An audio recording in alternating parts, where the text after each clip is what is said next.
Bueno, hoy más que nunca, Chávez es un pueblo. Estamos hoy muy contentos porque un día como hoy, 13 de abril del 2002, la dignidad y la lealtad de nuestra patria fue reconocida por el pueblo. Fue reconocida por los pueblos que siempre han tratado de apoderarse de eso, de nuestra patria, de nuestros recursos naturales, de nuestra dignidad, y han querido doblegar nuestra voluntad de lucha. Hoy más que nunca vemos que eso no va a ser así. Nos adaptamos para sobrevivir, pero nunca ponemos nuestra dignidad en una negociación. Como lo vimos hoy con nuestra presidenta encargada, Delcy Rodríguez, que aunque estamos negociando en dignidad, en respeto y en reconocimiento de nuestras leyes, de nuestra constitución y de nuestra cultura, de nuestras costumbres, defendiendo todos aquellos que han dado la vida por la patria, nuestros caciques, nuestros patriotas, y hoy más que nunca, ahorita, nuestros héroes que el 3 de enero dieron su vida por la patria. Bueno, como siempre, agradecemos mucho a nuestros oyentes, agradecemos a aquellos que siguen el programa Legado Vivo en esta emisora, la 96.9 FM Estéreo. Y hoy tiene que ser un día de eso, de regocijo, de alegría, de ver cómo la patria sigue de pie y a fortalecer la unión. Nuestro libertador se murió hablando de la unión. Nuestro comandante supremo pasó a la eternidad hablando de que tendríamos que estar unidos. Y hoy es lo que le pedimos a nuestros oyentes. No importa cómo usted piense, no importa cómo usted crea que debe ser nuestra política. Pero ahorita más que nunca tenemos que estar unidos para enfrentar al enemigo común que quiere adueñarse de la patria. Hoy hay que defender la patria de nuestros hijos y de nuestros nietos. Bueno, y en cabina, como siempre, tenemos al compañero Manuel Velázquez. Tenemos a nuestro compañero Lerber Guzmán, nuestra productora Marjorie Nava, nuestra directora general Carly Pinto y nuestro invitado especial, nuestro compañero profesor, doctor y experto en lo que vamos a hablar hoy, que tiene que ver nuestro compañero Vladimir Adrianza. Bueno, muy buenas tardes. Buenas gracias por la invitación, mi querido general Alcalá, a su espacio. Y definitivamente, bueno, hay muchas cosas que hablar en el día de hoy en materia de lo que es dignidad, lealtad y el Día de la Milicia. Evidentemente, hoy se conmemoran, estamos conmemorando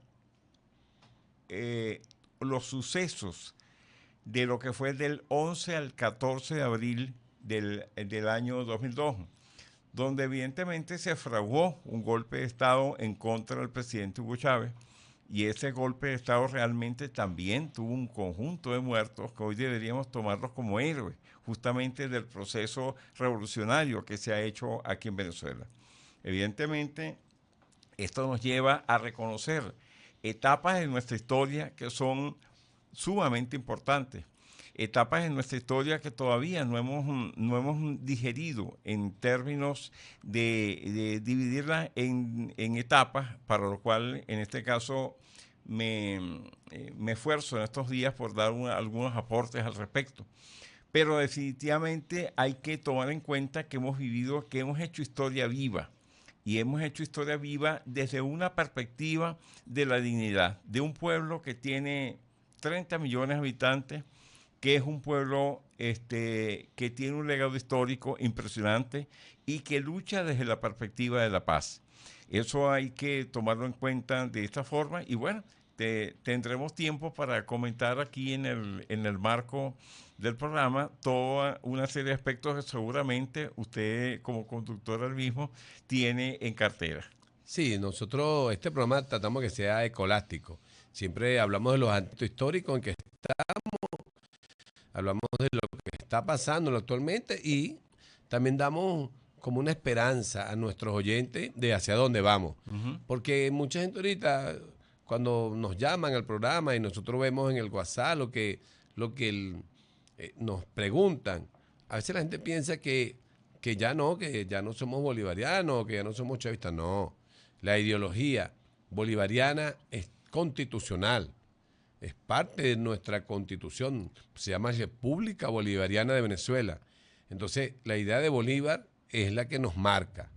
Ahora, que nuestro Comando Supremo logró operacionalizarla y eso hizo que la única, es importante que nuestros radioescuchas sepan, la única política seria, ideológica, que se enfrenta a los sistemas globales de dominación y a la supremacía blanca, constitucionalmente es la República Bolivariana de Venezuela.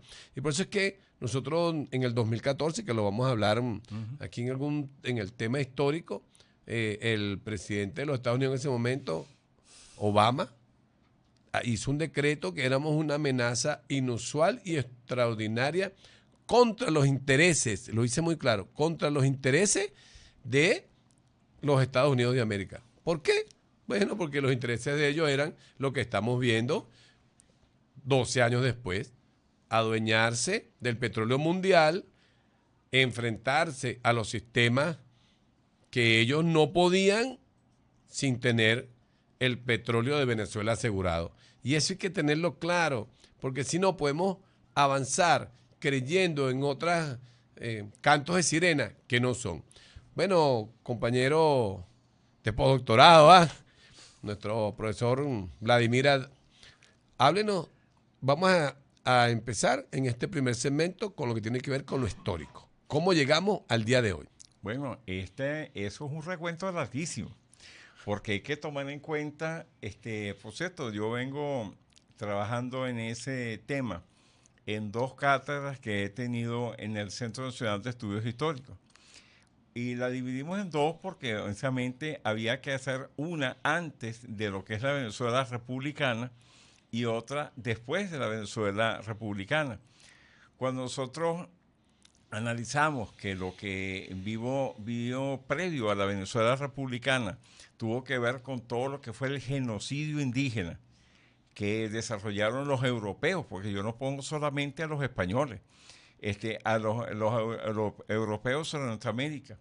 Encima de eso, el genocidio africano, que hay que decirlo así, que fue una vez que se exterminaron, los autores difieren ahí, entre unos hablan de 80 y otros hablan de 160 millones de personas exterminadas en América, en lo que llamamos hoy América, lo que los españoles llamaron el Nuevo Mundo, pero que los aymaras llaman el Abya Yala. Entonces, entre 80 y 160, no se han puesto de acuerdo los antropólogos en eso. Entonces, pero el hecho es de que la situación que nosotros hemos vivido en toda la América Latina siempre ha sido combatir los imperios. Y eso justamente es lo que se refleja y los intereses de los imperios, que fueron capaces de esclavizar y martirizar a un montón de gente, como también fueron capaces justamente de exterminar y esclavizar, para decirlo así, justamente a contingentes de personas que están entre los 80 y 100 millones de personas traídos forzadamente al continente americano. Todo eso nos hace entender que la frase del Libertador, que la dijo justamente un 4 de julio de 1811, dijo, es que los grandes objetivos se hacen con calma. Bueno, 300 años de calma no bastan. Indiscutiblemente que había que tomar la decisión que se tenía que tomar, la cual costó 11 años de guerra y que Venezuela prácticamente perdiera el 40% de la población del entonces, que según Federico Brito Figueroa en una de sus obras, habla de que eran alrededor de 1 millón de habitantes, sin contar las etnias indígenas, que hay que decirlo así. Entonces, bueno, eso le costó a Venezuela. Venezuela realmente fue una situación que pesó durante todo el siglo XIX, hasta que se apareció justamente, hasta que se dio a nivel mundial, más que mundial, en las potencias emergentes del entonces, que en este caso era los Estados Unidos, se da un fenómeno, y ese fenómeno justamente es el de lo que se conoce hoy como la segunda revolución industrial, que tiene que ver con el carbón, el acero y sobre todo el petróleo.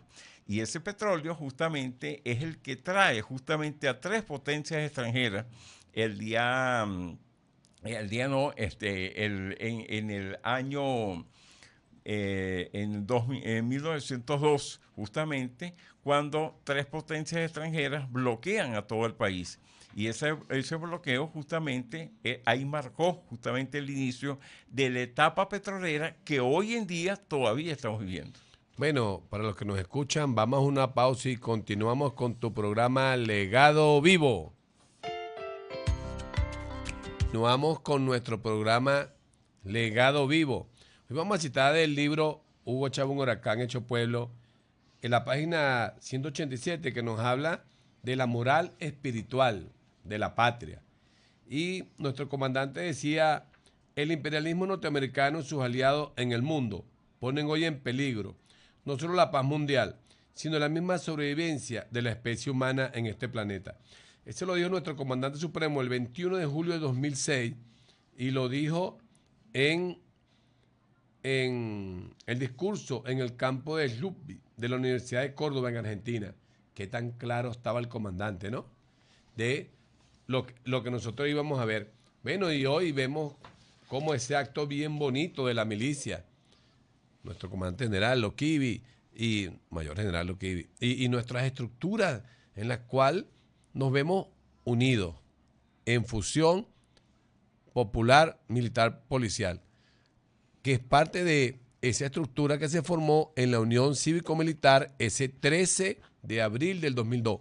Háblenos eso, profesor Adrianza. Bueno, los que vivimos esa jornada desde el día 11 hasta el día 14 en la madrugada, nunca la podremos olvidar de por vida.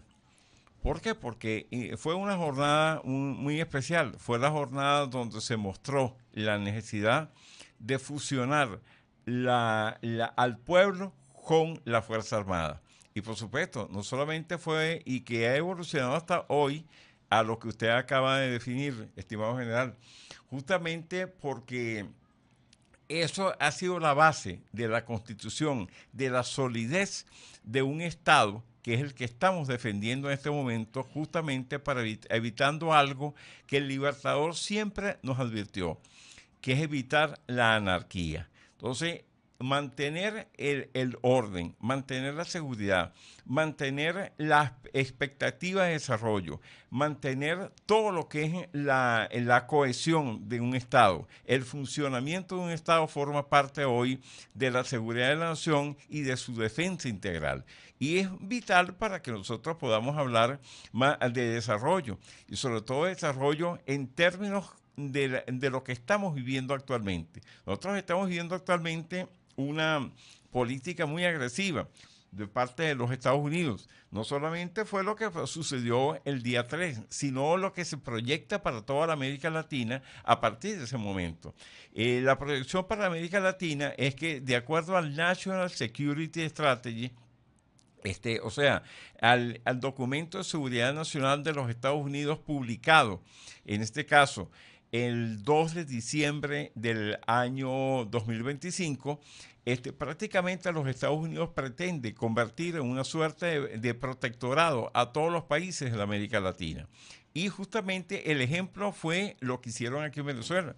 Y lo que hicieron aquí en Venezuela, ya todos lo sabemos, realmente fue la incursión en nuestro territorio y la imposición de una fuerza militar sumamente grande en comparación con todo lo que es el aparato militar venezolano. ¿Cuál era el objetivo? Realmente el objetivo era controlar el petróleo. ¿Y por qué controlar el petróleo? La gente se pregunta, bueno, pero ¿qué siempre están diciendo la misma historia? No, es que no es sencillo. Cuando nosotros analizamos en los últimos 40, 50 años de historia, nos damos cuenta que muchos países han buscado de diferentes partes del mundo un modelo alternativo a lo que es la generación de energía y la acumulación de capital por parte con respecto a lo que es el petróleo.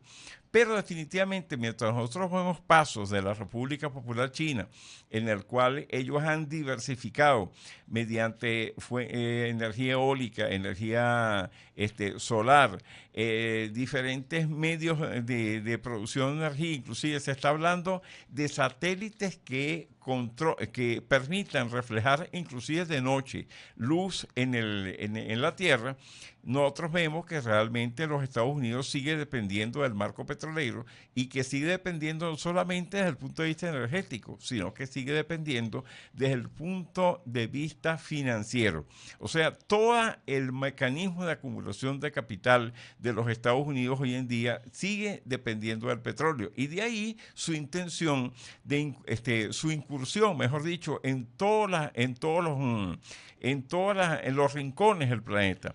Para ellos es muy importante el petróleo, y una de las cosas que decía Donald Trump y decía Vance justamente el mismo día, hace unas semanas atrás, fue justamente el hecho de que, bueno, de que ellos ahora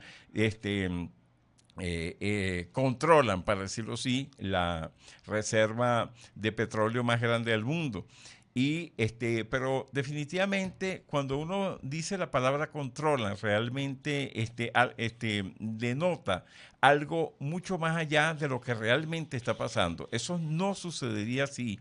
Eso sucedería si hubiéramos sido objeto de un exterminio de la población y hubiera sido una especie de avasallamiento completo de todas las fuerzas vivas del país. Sin embargo, Venezuela hoy en día, en el marco de lo que es la diplomacia bolivariana de paz, ha mantenido un Estado de Derecho, y ese Estado de Derecho justamente es el que permite actos como el que vimos hace rato de la presidenta encargada de la República, justamente negociando condiciones de operación con la empresa Chevron aquí en Venezuela en el marco de las leyes establecidas en el país.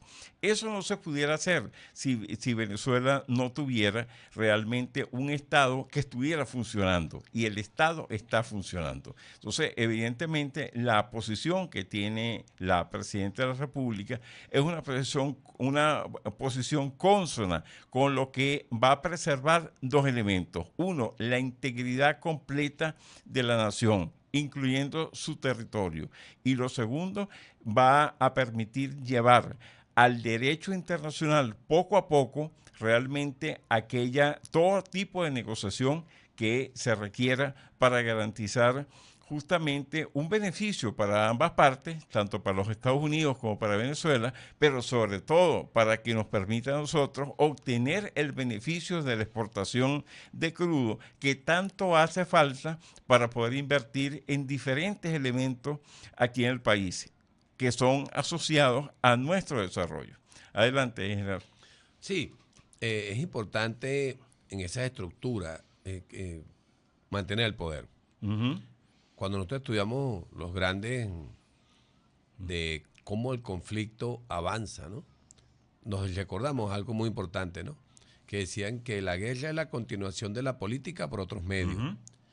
Y muchos de los grandes escritores, Sun Tzu hablaba de que el mejor general no es el que gana 100 batallas.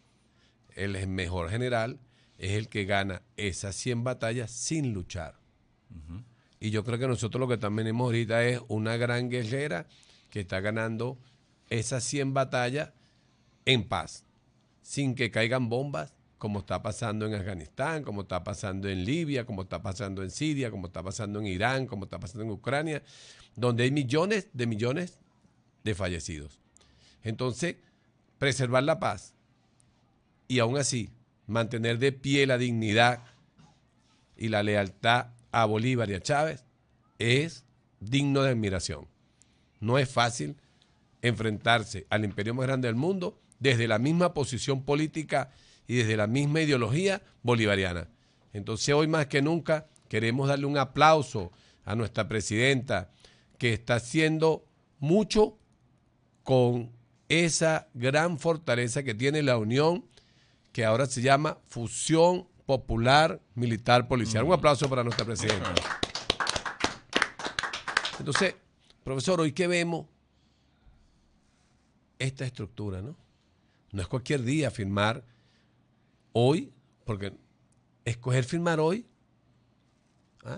esos convenios tan importantes para Venezuela y para activar nuestra economía, no tendrá una simbología, una semiótica, un mensaje para el mundo diciendo que estamos todavía llorando nuestros muertos, porque así es que se llaman.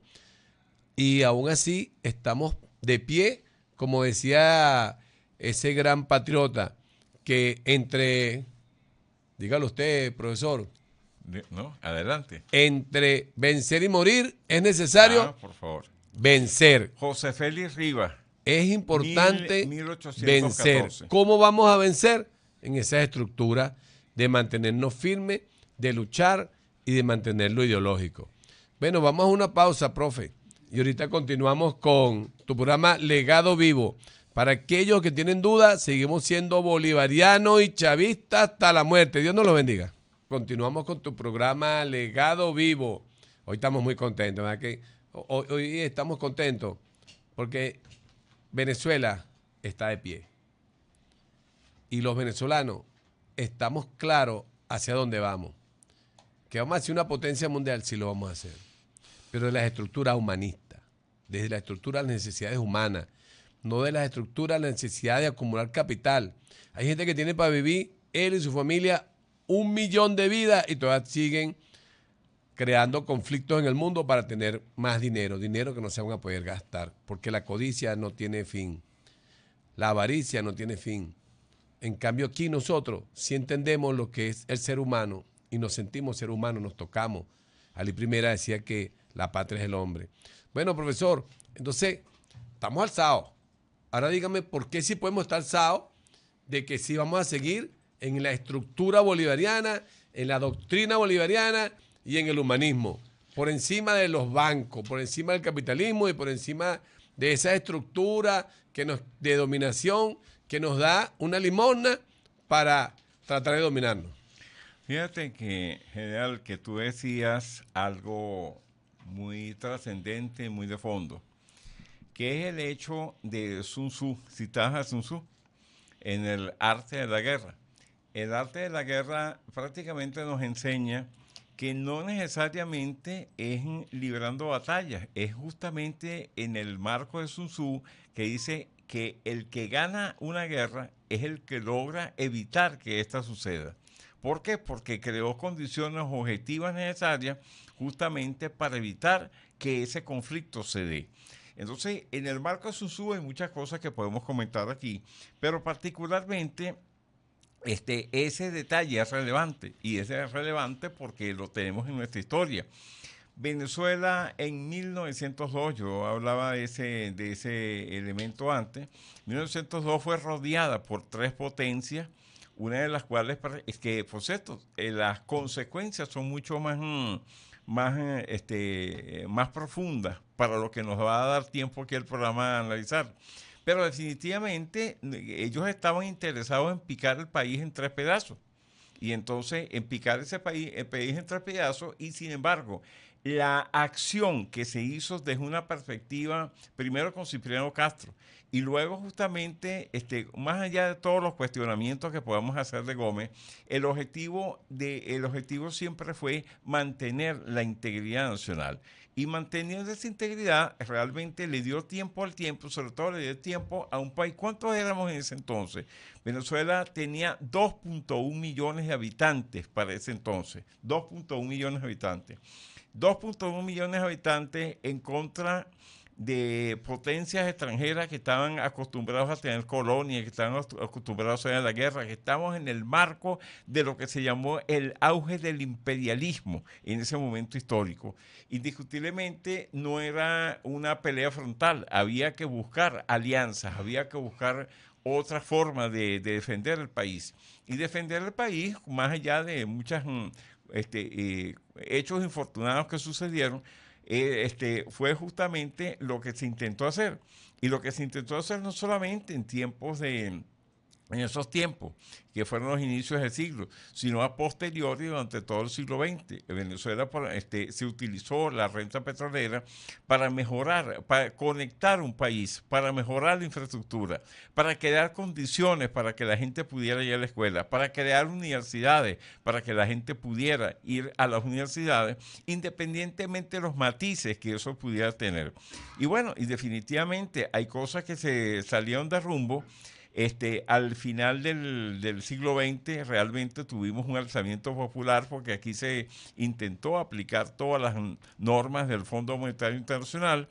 Aquí se contrajo, se gastaron 130.000 millones de dólares en tiempos de la Cuarta República, realmente, a lo cual se le sumó más de 30.000 millones de dólares más. O sea, 30.000 millones de dólares en aquella época equivalen a casi 200.000 millones de dólares actuales. Entonces, y eso justamente fue lo que dio origen al reclamo del pueblo venezolano por la vía de lo que conocemos hoy como el 27 de febrero, que fue la madre de todos estos cambios políticos que hemos vivido y en el que hemos tenido altas y bajas, hemos tenido puntos de cresta y puntos de valles. Pero seguimos luchando justamente ¿por qué?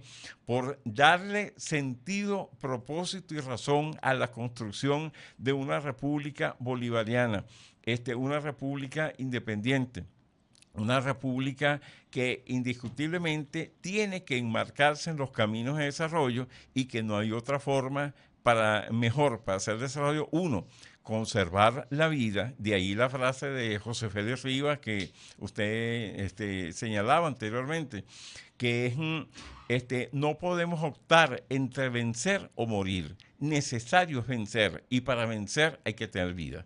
Definitivamente. Entonces, en este momento histórico hay que tener vida. En este momento histórico hay que buscar la forma de mantener integrado el país, de mantener productivo el país, de decirle a nuestra gente que sí hay esperanzas, que sí podemos salir adelante y que en el camino, como dice el dicho, se enderezan las cargas. Y eso es parte de lo que tenemos nosotros que entender en este momento histórico.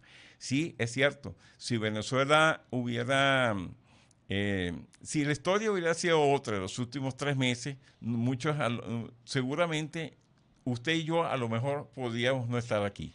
Bueno, sí, los que íbamos a luchar por la patria hasta dar la vida, si fuera necesario, no estaríamos aquí. ¿Por qué hay tantos interesados en los recursos de la patria? ¿Por qué hay tantos pensando en que es necesario tener a Venezuela, algunos como aliados y otros como parte del sistema de dominación? ¿Por qué el dólar depende del petrodólar para sobrevivir? Ábranos eso, por favor. Ese tema, qué bueno que lo menciona.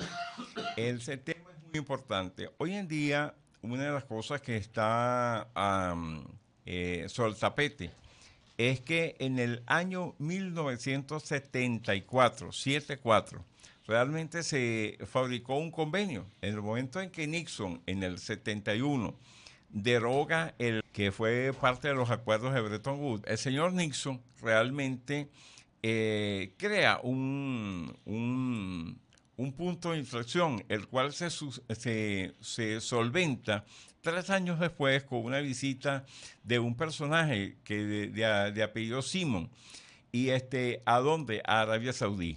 Y justamente hablando con el rey Faisal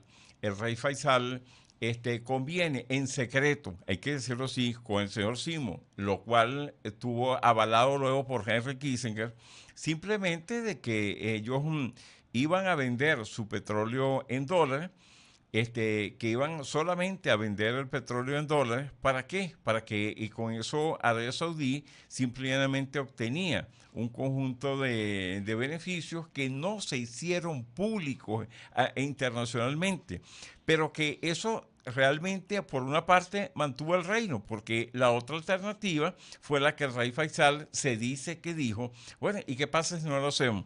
Bueno, los destruimos. Sencillo como eso. Siempre Entonces, igual. ese detalle en la geopolítica del petróleo hay que tomarlo en cuenta. Percibe que algo había empezado a desbalancearse. Y ahorita se ha desbalanceado mucho más porque cuando nosotros analizamos el tema de la guerra que se está desarrollando en Irán, el sacrificio del pueblo iraní, el sacrificio del gobierno iraní, la pérdida de vidas en ese sentido, pero a su vez la esperanza de que la ocupación velada que los Estados Unidos ha hecho en el Medio Oriente pareciera ser que tiene días contados.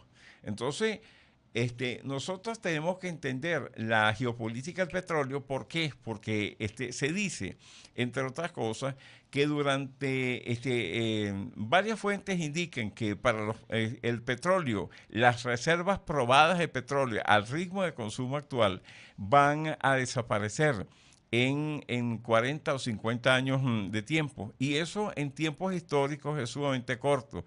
Y más para una potencia que prácticamente vive en lo financiero, en lo económico, en lo político, en lo militar y por supuesto en lo energético de lo que es el concepto del petróleo. Entonces, evidentemente hay que buscar la forma de de buscar otros momentos históricos, buscar momentos en el que la humanidad logre entender que el recurso del petrolero es necesario conservarlo, pero definitivamente requiere de un diálogo mundial, condiciones que ahorita no están dadas, pero de alguna forma pudieran estar dadas en los próximos tiempos.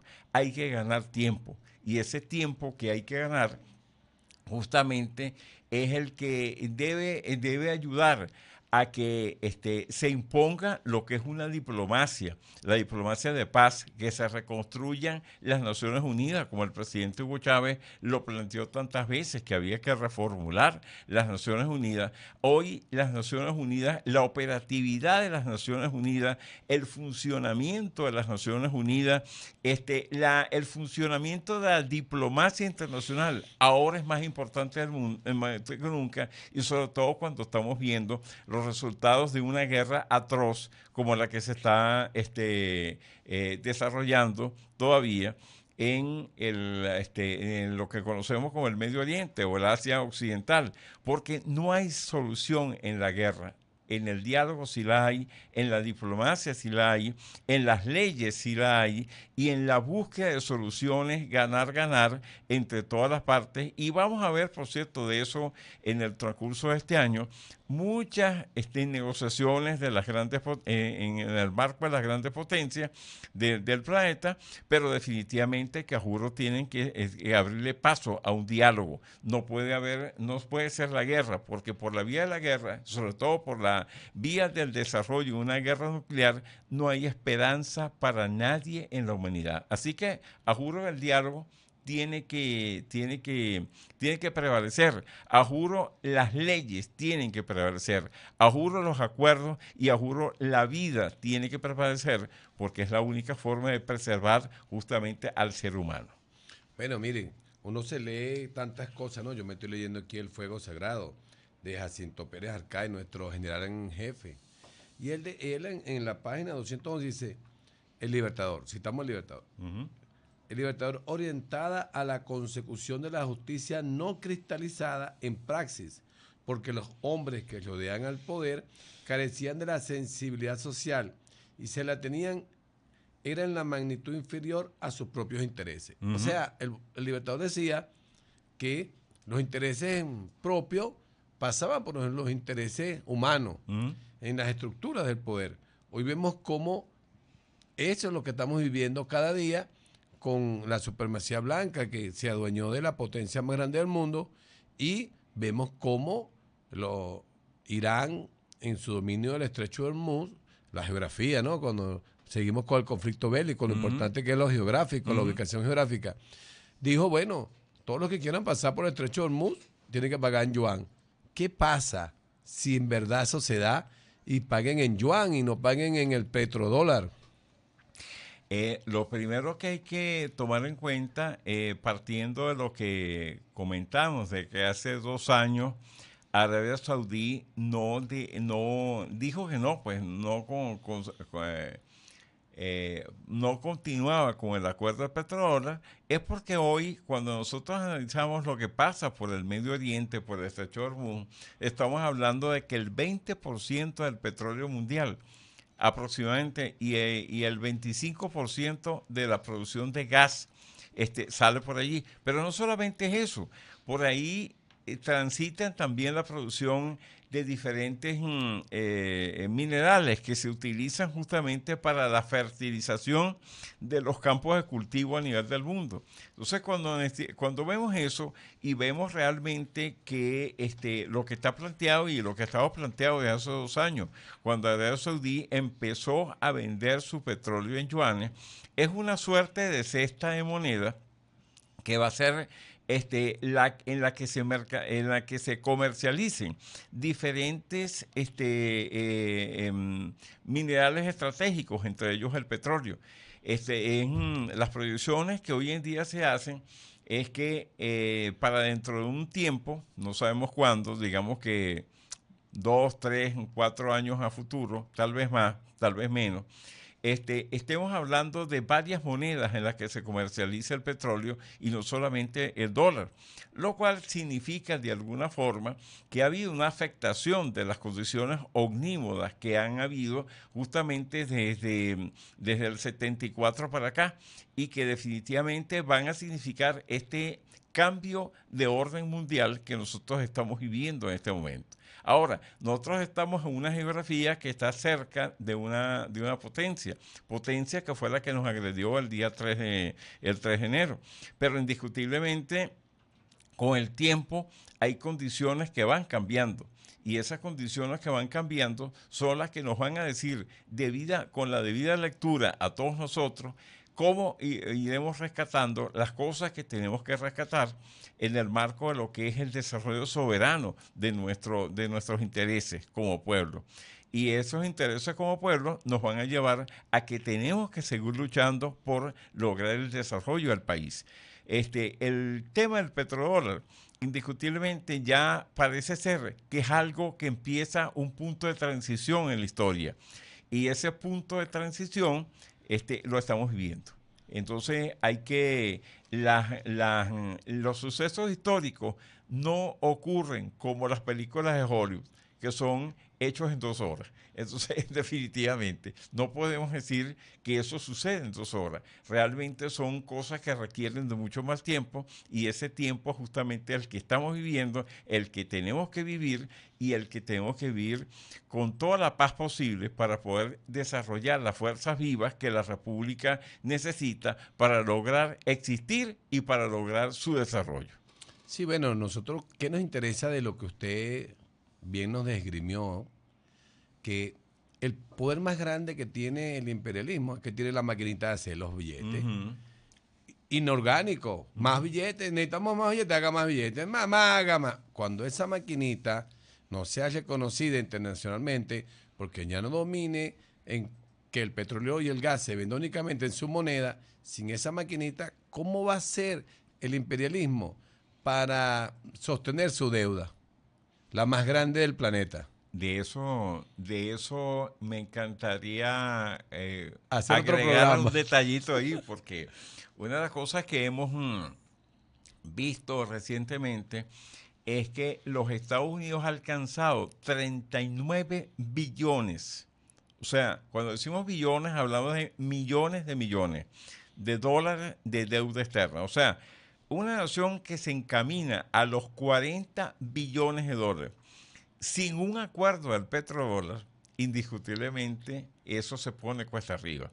Entonces, nosotros estamos en el tiempo de que vamos a ver grandes cambios en la geopolítica, grandes cambios mundiales, y que hay que seguir a diario el marco geopolítico, sobre todo de todo lo que es el movimiento que se da en torno a los grandes a las grandes demandas de materias primas, en este caso estratégicas como lo que es el petróleo.